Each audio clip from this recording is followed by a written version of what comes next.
Massive protests against Donald Trump and his criminal regime are erupting across the world. That very first clip I just shared, that's Donald Trump's effigy being burned during a protest that featured thousands of people in Mexico City.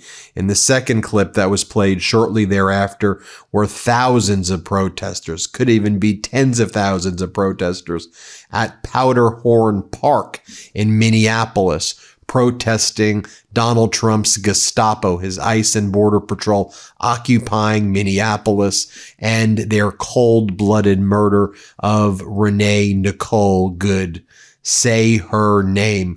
The protests in Minneapolis were huge. And then there were protests that we were seeing across the United States. Massive protests in New York City, massive protests in Los Angeles, in Austin, and other major cities. The people in the United States want Donald Trump impeached. They want this criminal regime that is repressing the people of the United States. They want this criminal regime gone. Just look at what's happened over the past 24 hours as well, as Donald Trump has surged an additional 1,000 paramilitary ICE Gestapo to invade Minneapolis, taking the total to 3,000 ICE and Border Patrol Gestapo invading Minneapolis, also as Donald Trump tries to take away billions in child care service funding by the federal government to blue states, including Minneapolis, and as they shut down all of the Department of Agriculture funding to Minnesota, Minneapolis, other blue states and blue cities. What is Donald Trump doing? Well, Donald Trump has ordered, according to the Daily Mail, he's officially ordered Special Forces commanders in the United States military to draw up a plan for the invasion of Greenland. This is getting serious and very specific. He's made an order about an invasion of Greenland, which could be imminent. Now, the one thing holding it back is that senior military figures, according to the Daily Mail, believe that such an invasion would destroy NATO, would be unlawful. Donald Trump doesn't care and seems that he's more interested in destroying NATO right there. Now, in response, what we're also learning is GB reports that the United Kingdom may be sending troops into Greenland in order to call Donald Trump's bluff after Donald Trump's takeover threats. So this article goes on to talk about how the UK, along with its European allies, are saying, well, why don't we just put our troops there and say, look, we are doing a NATO surge in Greenland, call Donald Trump's bluff, prove that it's not about security against Russia or China in Greenland, because Greenland would already be protected by the NATO alliance already. America already has multiple defense treaties with Greenland and Denmark. The United States can build as many military bases as it basically wants there and already has military bases. So this is just about Donald Trump and MAGA. As they've said, they're the predators. They consider themselves the predators of the Western Hemisphere. And as predators, they want to take it over because they want just the control. They want to dominate it and they want to destroy NATO. But okay, these predators are also very pathetic, as predators most frequently are.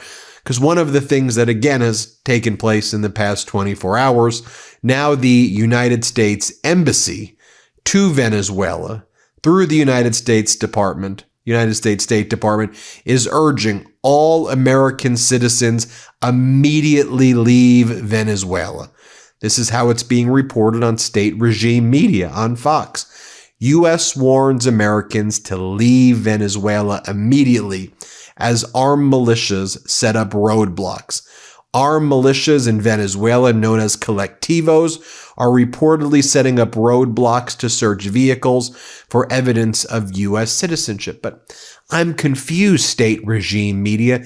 Didn't you and Donald Trump say that people in Venezuela were celebrating the United States invasion and that all these opposition pro-democracy forces were dancing in the streets of Caracas? But now the United States Embassy in Caracas is saying all Americans need to leave immediately because they will be subject to torture or murder by the current authoritarian regime in Venezuela, Delcy Rodriguez, Diosdado Cabello, Maduro's crew, who's still running Venezuela. So I guess as Donald Trump, what'd you call the guy? Mr. Exxon, because you don't know the names of the oil company executives. So you would say, Mr. Chevron, Mr. Exxon. Well, I probably rarely agree with Mr. Exxon on a lot of things. When he said that Venezuela is uninvestable and that there's no way to actually get in there and do business there, perhaps Mr. Exxon knew a little bit more than you did, Donald. Here's how state regime, known as Fox, here's state regime media is reporting. The U.S. government issued a new security alert Saturday, urging Americans in Venezuela to leave immediately, citing security concerns and the U.S. government's inability to provide emergency assistance, according to the U.S. Embassy in Caracas. Those risks include wrongful detention, torture in detention, terrorism, kidnapping, arbitrary enforcement of laws, crime, civil unrest, and poor health and infrastructure. But I thought that everything was great. Didn't you say that, Donald Trump, in your regime? Oh, wait a minute. Everything you say is absolutely false. And again, while the American people are suffering right now, if they're able to get a paycheck, psychologically torture living paycheck to paycheck, are they going to be able to afford rent? Americans can't afford rent. They can't afford homes. They can't afford a mortgage. Their health care is being ripped away.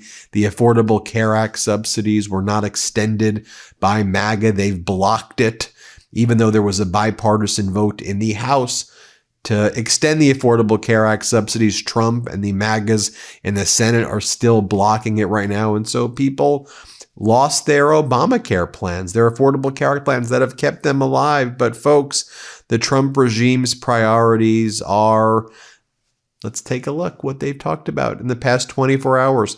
RFK Jr. posts the following.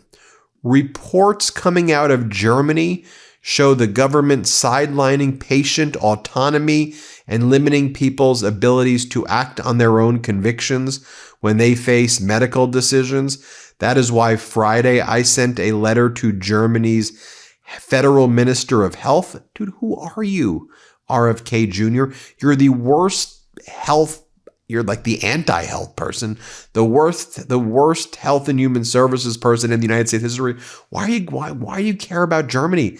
Leave them alone. I think that other countries probably have a better command of healthcare than the United States. As Aurora Lolik says, who do you think you are exactly? Like, Germany's not a colony. Take care of your own people. We're doing just fine. Stay the hell out.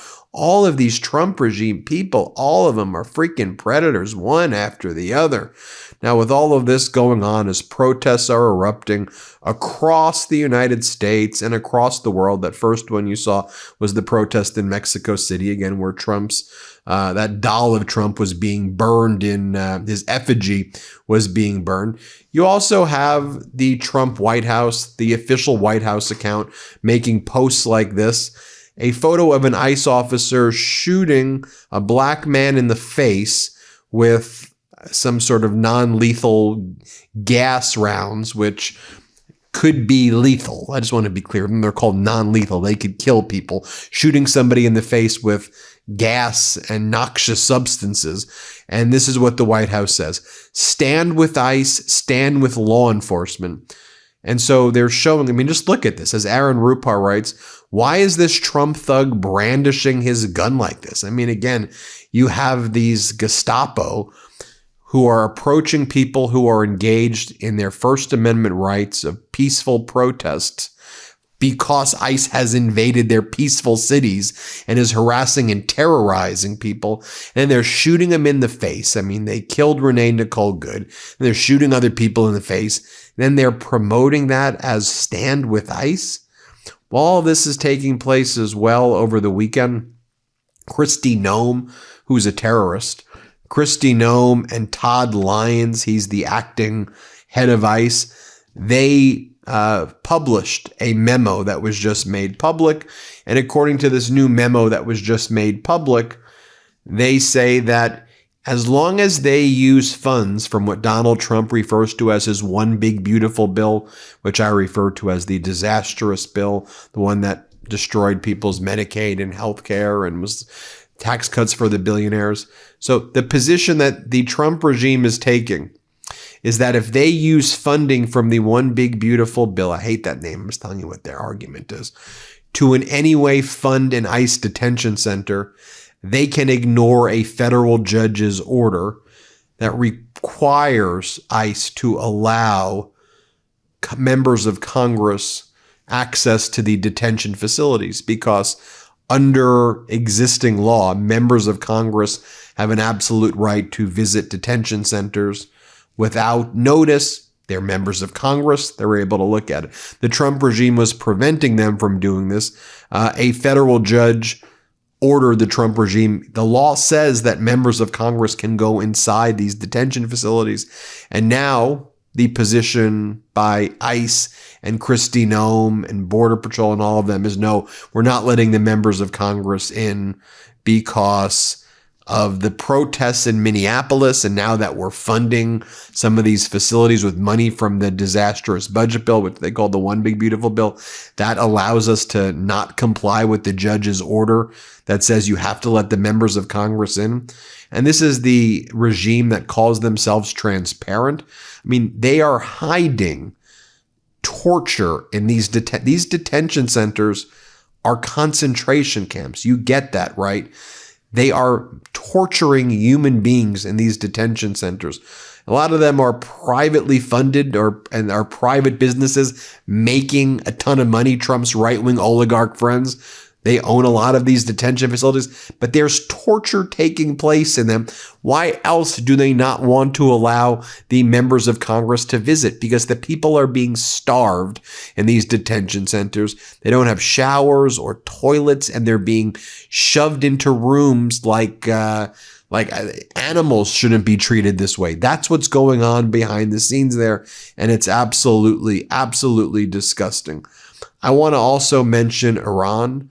And let's be very clear, here on the MeidasTouch Network, our hearts, our thoughts, I wish I could do more other than let the people of Iran who are under an internet blackout know, and those who are, of course, are here with family members there, that we support democracy in Iran right here. We support pro-democracy there. And for all of the people there who are protesting and risking their lives, it is an incredibly difficult, challenging thing that they're doing, and we know from a lot of the reporting right now, from some really good reporters who are finding out what's happening despite the internet blackout, is that these protesters are getting mutilated, shot and killed by the Iranian regime right now.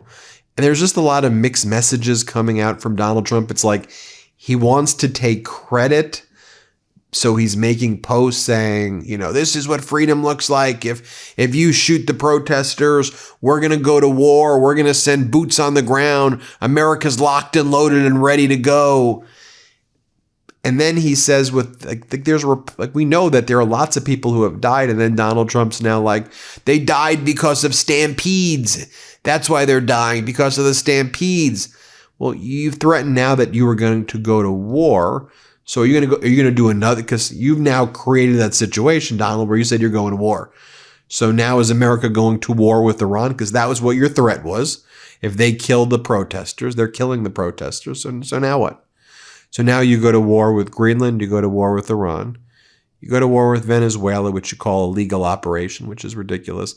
You threaten wars with Cuba, Colombia.